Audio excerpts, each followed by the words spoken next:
How you come doing? in. Come in. Good. How's it going? All right, good to finally meet you, sir. Hey, nice to meet you as well. Thank you sir. for coming. Please. Oh, thank you, sir. So I just wanted to take a few moments and maybe learn a little bit about how you perceive the Navy, and not just the Navy, but leadership inside the Nav War community. And so if you don't mind, I'll ask you a couple questions, write down a few things so I can take it back and keep it in my rucksack. So first of all, Troyce Gunter, is that the name? Yes, that's my name, but I actually go by Troy, so that's fine. That's great. And I understand you're from Alabama? Yes, born and raised in the southern part of Alabama. When I was a senior at Troy University in Alabama, I had an opportunity to work at Eglin Air Force Base. And I didn't understand really what that meant, but I knew it was close to Destin, Florida, which had a really nice beach. So that's how I got into government service. But once I realized what the mission was, that's really what captured me.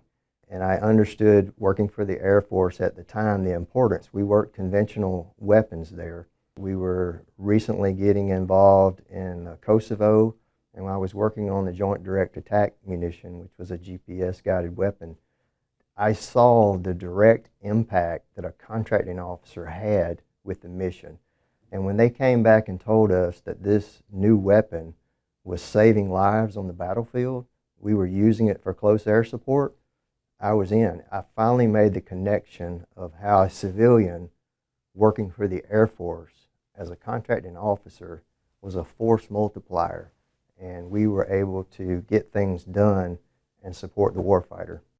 That's so amazing. And I also understand that recently you were promoted to the SES? Yes, I was Deputy Director of Contracting for the Air Force Nuclear Weapons Center. This position came up and looked like an awesome opportunity with a great mission. So I jumped on the opportunity and was fortunate enough to be selected.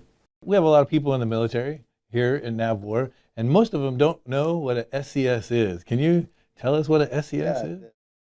The SES is just the Senior Executive Service, and so it's just a level above. If you're familiar with GS grades, it's above the GS 15 level. And it's designed to be leaders who, can move across, not just one particular functional area, but can move across leadership, areas across the DoD actually. And so we're encouraged to go places, make changes, and move along to another organization. And that builds our, breadth and depth and leadership and the ability to, again, cross over different areas of the government. I know SES is new to you, but leadership is not. What is, in your opinion, is the most important leadership characteristic or trait that a leader should have to get to where you are? Really it comes from my core values of my faith, and I think it's just about the people. And so when you enter an organization, there's the saying that they don't care how much you know until they know how much you care. And I think that's kind of the philosophy is caring about people and their jobs, because it's my opinion that when people are happy in their jobs and they're challenged, that's when you get the mission. Our jobs obviously is to support the important mission of the Navy, and that's job one, but in my opinion you get that as a benefit of people enjoying the job that they're doing every day. So I try to make the organization, I call it workplace of choice. I want people to want to work here and want to be a part of NAVWAR. So in your new position here at NAVWAR, your team members are vital to the mission. How do you explain to them how vital they are and keep them focused on taking care of the mission?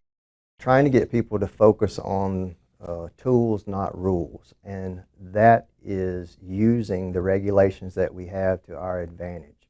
The contracting officer brings a unique skill set to the table. We're business leaders, not just business advisors, and we can use those tools to be force multipliers.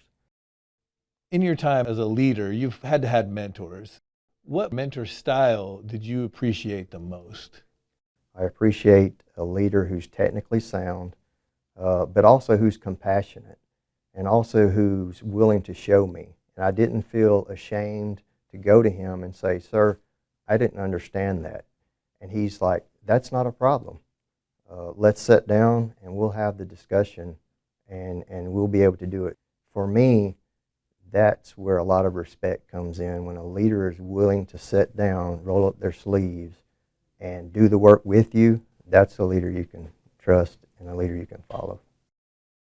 All right, sir. Thank you All so right, much. Steve, I thank appreciate you. your Yeah, time. thank you very much. I appreciate you Yes, stopping sir. by. Yes, sir. Hopefully we get a lot of folks come up and take advantage of your leadership, sir. Happy to pass along everything I've learned, and looking forward to the next generation doing great things. Yes, sir. Thank you, sir.